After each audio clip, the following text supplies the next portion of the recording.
Hello बच्चों, स्वागत है आपका अपनी classes exam study with you में। तो आज हम लोग जो है वो भूगोल के कुछ महत्वपूर्ण क्वेश्चन जो 2024 के मॉडल क्वेश्चन पेपर में जो आए थे उनको आज हम पूरा विथ आंसर के साथ में सॉल्व करने वाले हैं। तो बिल्कुल आप इस क्लास के जो है लास्ट तक बने रहें, क्योंकि जितना हो सके उतना हम लोग लास्ट तक क्वेश्चन सॉल्व करने की पूरी कोशिश करेंगे। ठीक है, तो हम बिना किसी देरी के हम लोग आज की हमारी क्लास स्टार्ट करते हैं। तो पहला क्वेश्चन बोल रहा है कि मानव भूगोल की कोई एक मान्य परिभाषा लिखिए। मतलब क्वेश्चन बोल रहा है कि भैया मानव भूगोल जो होता है कुछ उसकी कोई एक परिभाषा हम लोगों को इसमें बतानी है। ठीक है, तो भैया पहला क्या बोल रहा है आंसर हम लोगों का कि अमेरिकन मतलब अमेरिकी भूगोलवेत्ता एलन सी सैंपल। तो एलन सी सैंपल के अनुसार मानव भूगोल जो है वो अस्थिर पृथ्वी, मतलब भैया मानव भूगोल ये कहता है कि भैया मनुष्य जो है वो अस्थिर पृथ्वी और क्रियाशील मानव के बीच परिवर्तनशील संबंधों का अध्ययन कराता है। मतलब मतलब जो है पृथ्वी हमेशा घूर्णन करती रहती है यानी घूमती रहती है, तो मनुष्य जो होता है वो अस्थिर पृथ्वी जो होती है मतलब पृथ्वी हमेशा जो घूमती रहती है उसके क्रियाकलाप, उसके मतलब पृथ्वी के ऊपर जितना भी मनुष्य क्रियाकलाप करता है उन सभी का अध्ययन कौन करता है? मनुष्य करता है। तो भैया मानव भूगोल ये कहता है कि मनुष्य जो है वो अस्थिर पृथ्वी के ऊपर होने वाले जितने भी क्रियाकलाप हैं, जितने भी कार्य संपादन करता है वो सब अध्ययन किसके ऊपर किया जाता है? तो मानव भूगोल के अंतर्गत किया जाता है। ठीक है, इसी के अथवा वाला क्वेश्चन अगर हम लोग देखते हैं, इसके अथवा वाला क्वेश्चन हम लोगों का है कि पर्यावरणीय निश्चयवाद किसे कहते हैं? तो पर्यावरणीय निश्चयवाद का अर्थ है कि मानवीय क्रियाकलाप प्राकृतिक शक्तियों द्वारा नियंत्रित किए जाते हैं। मतलब सुनिएगा, समझिएगा थोड़ा सही से कि पर्यावरणीय निश्चयवाद का अर्थ है कि मानवीय क्रियाकलाप मतलब मनुष्य द्वारा जितने भी क्रियाकलाप जितने भी कार्य किए जाते हैं वह सभी प्राकृतिक शक्तियों द्वारा नियंत्रित किए जाते हैं। मतलब मनुष्य जितने भी काम करता है वो सब किसके द्वारा नियंत्रित किए जाते हैं?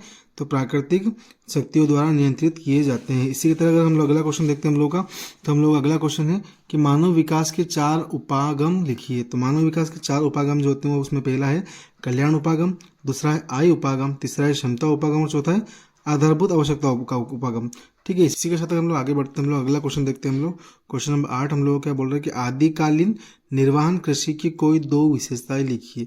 ठीक है, आदिकालीन कृषि में भी यह जीवन निर्वाह कैसा होता था उसी कृषि के बारे में हम लोगों को 2 विशेषताएं लिखनी है। तो पहला बोल रहा है इस कृषि में छोटे छोटे खेत होते थे, मतलब जो किसान होते थे वो काफ़ी छोटी मात्रा में होते थे, मतलब छोटे कृषक होते थे। ठीक है, दूसरा बोल रहा है यह कृषि कर्तन एवं दहन कृषि भी कहलाती है। मतलब आदिकाल की जो निर्वहन कृषि उनको क्या कहते हैं हम लोग?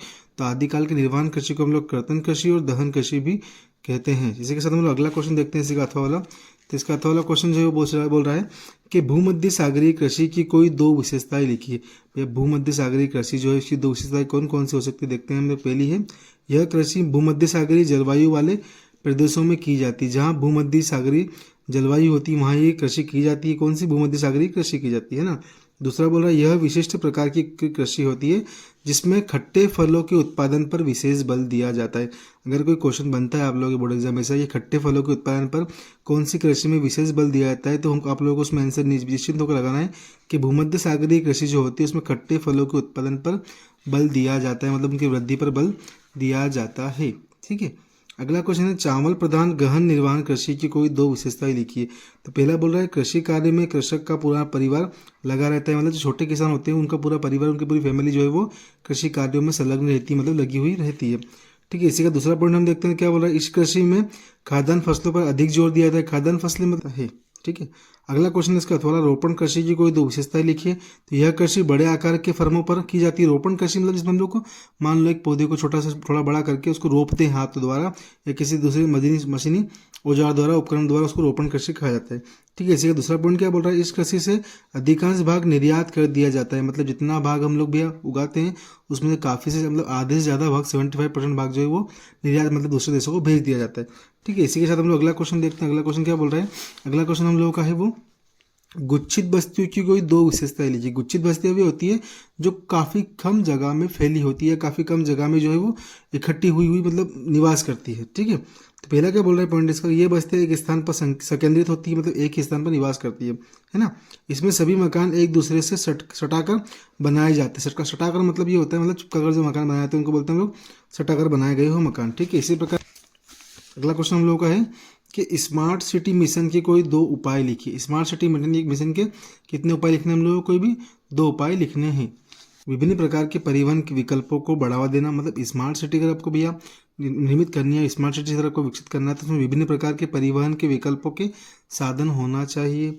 दूसरा है सभी लोगों के लिए आवास के अवसरों का विस्तार होना चाहिए, मतलब प्रत्येक नागरिक जो जिस स्थान पर रहता है उसको भी के लिए आवास के पर्याप्त जो है अवसर व पर्याप्त संसाधन उपलब्ध होने चाहिए। अगला क्वेश्चन हम लोग देखते हैं, तो जल संभर प्रबंधन से क्या आशय है। जल संभर प्रकृति द्वारा निर्मित एक ऐसा समुचित क्षेत्र होता है जिसका जल एक ही बिंदु की तरफ प्रभावित होता है, मतलब एक ही दिशा में बहता रहता है हमेशा।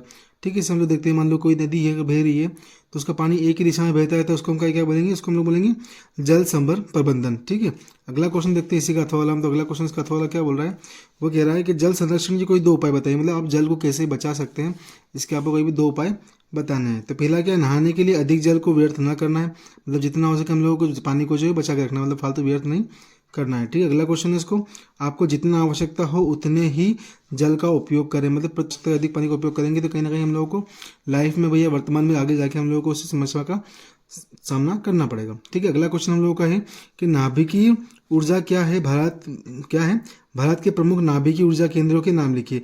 तो 2 नाभिकीय ऊर्जा जो होती है वो क्या बोल रहा है पहला, कि परमाणु खनिजों यूरेनियम तथा थोरियम के विखंडन से उत्पन्न ऊर्जा नाभिकीय ऊर्जा कहलाती है। मतलब यह यूरेनियम एक पदार्थ होता है, थोरियम एक पदार्थ होता है, इन दोनों के विखंडन मतलब अलग होने के उत्पन्न जो ऊर्जा होती है उसे क्या कहते हैं हम लोग, नाभिकीय ऊर्जा कहते हैं। भारत के मुख्य नाभिकीय ऊर्जा केंद्र है तारापुर जो कि महाराष्ट्र में है, रावत भाटा जो कि राजस्थान में है, ठीक है, कलपक्कम जो कि तमिलनाडु में है, नरोरा जो कि उत्तर प्रदेश में है, केंगा जो कि कर्नाटक में तथा काकरपाड़ा जो कि गुजरात में है। ठीक है, इसी प्रकार के आपको और भी इंपॉर्टेंट अगर क्वेश्चन देखने हैं तो आप लोगों को क्लास में आगे बना रहना पड़ेगा, शायद इसका पार्ट 2 हम लोग जल्दी ही आपके सामने लाने वाले हैं। Thank you so much.